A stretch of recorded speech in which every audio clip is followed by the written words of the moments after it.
Salam, selamat siang, Bapak Pastor, Bapak dosen, dan segenap teman-teman yang kami kasihi.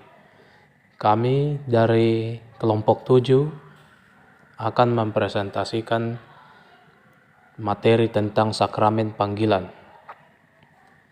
Anggota kelompok kami yaitu Racela, Margareta, Mercy Lianti Putri Lili Padang, Olivia Revi Meriska Keitimu, Tegar Kurnia Gulukaro. Di dalam gereja Katolik dikenal sebuah istilah yang disebut dengan vocation atau panggilan hidup. Panggilan hidup yang dimaknai oleh gereja Katolik ini tidak sekedar sebuah profesi atau pekerjaan semata atau cara hidup tertentu. Panggilan hidup yang dimaksudkan adalah panggilan Tuhan untuk menuju kekudusan.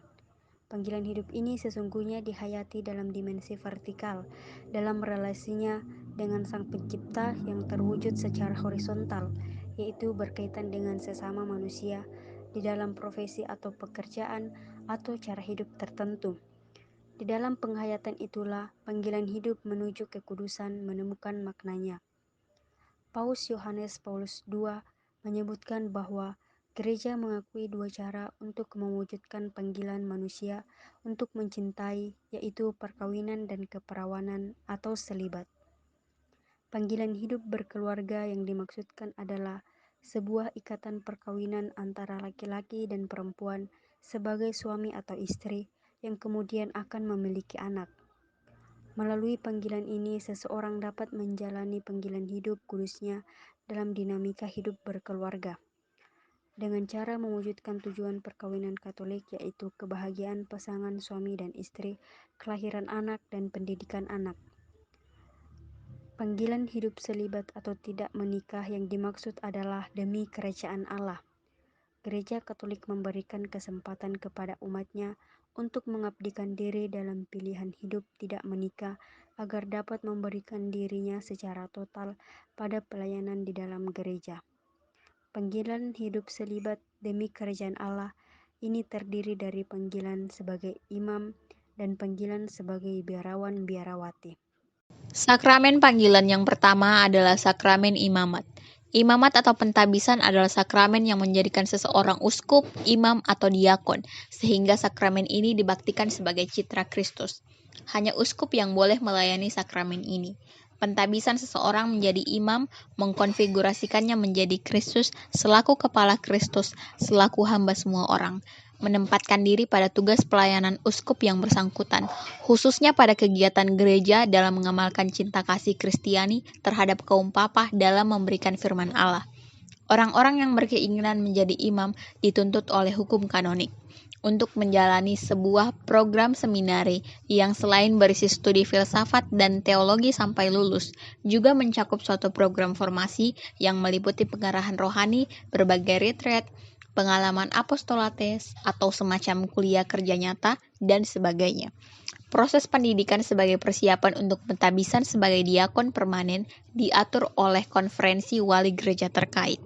Sakramen imamat juga adalah sakramen yang hanya dapat diterima satu kali seumur hidup. Sakramen memiliki 3 aspek simbolis.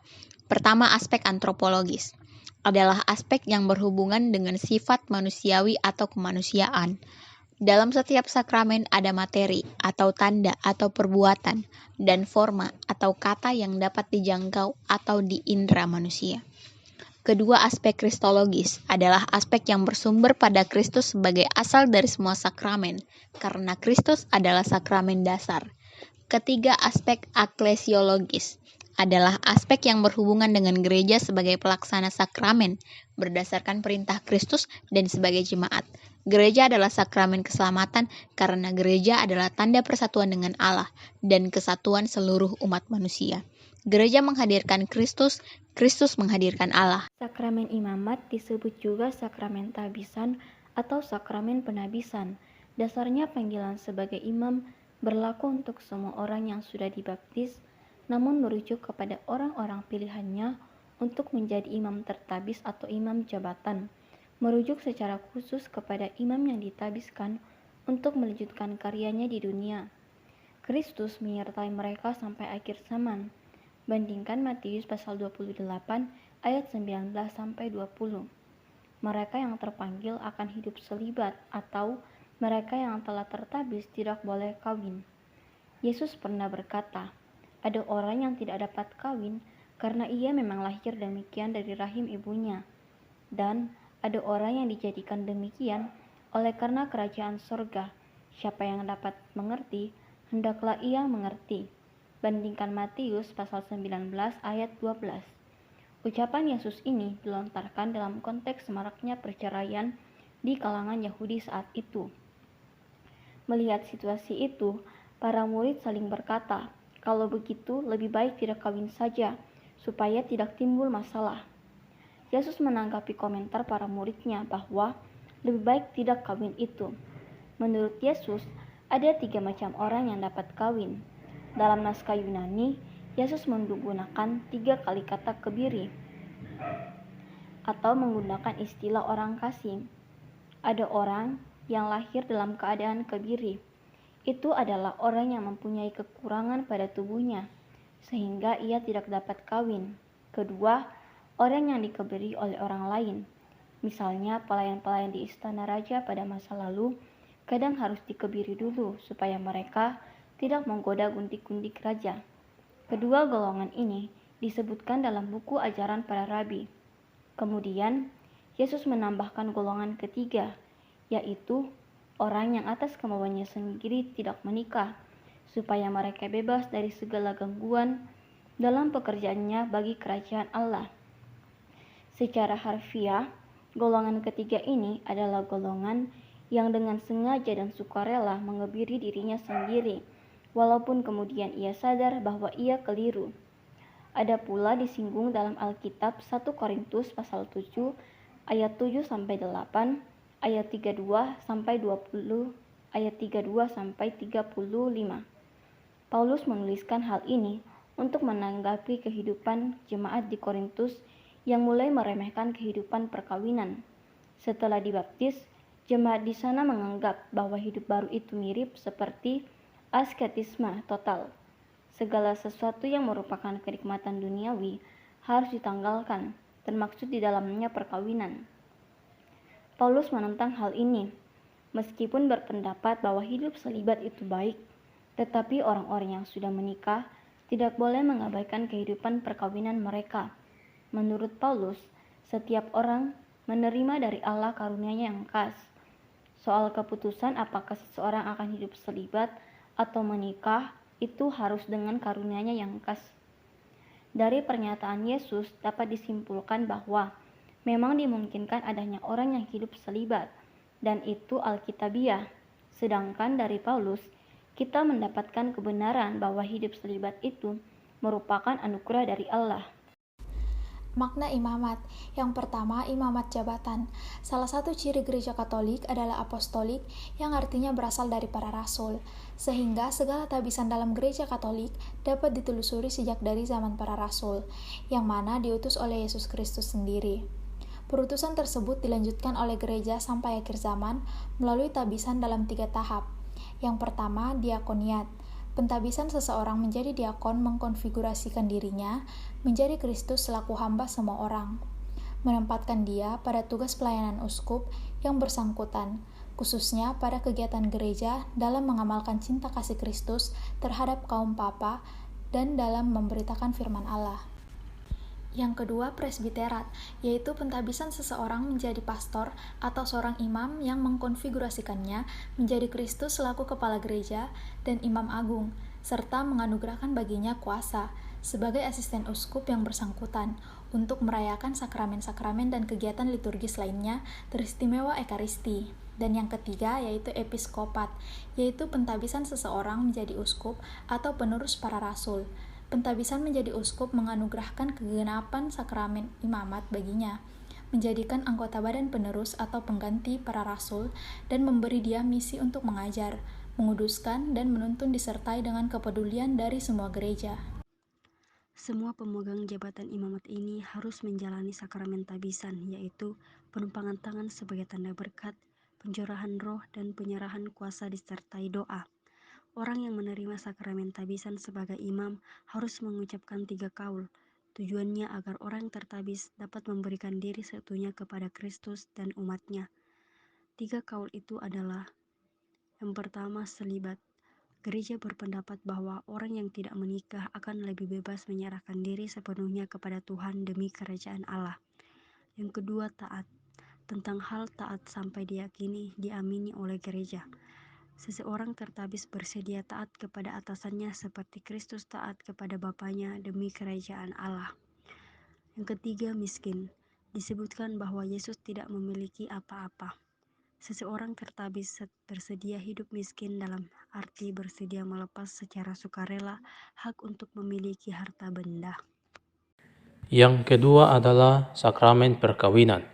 Sakramen perkawinan adalah sakramen yang mengkonsekrasi penerimanya untuk suatu misi khusus dalam pembangunan gereja, serta menganugerahkan rahmat demi perampungan misi tersebut.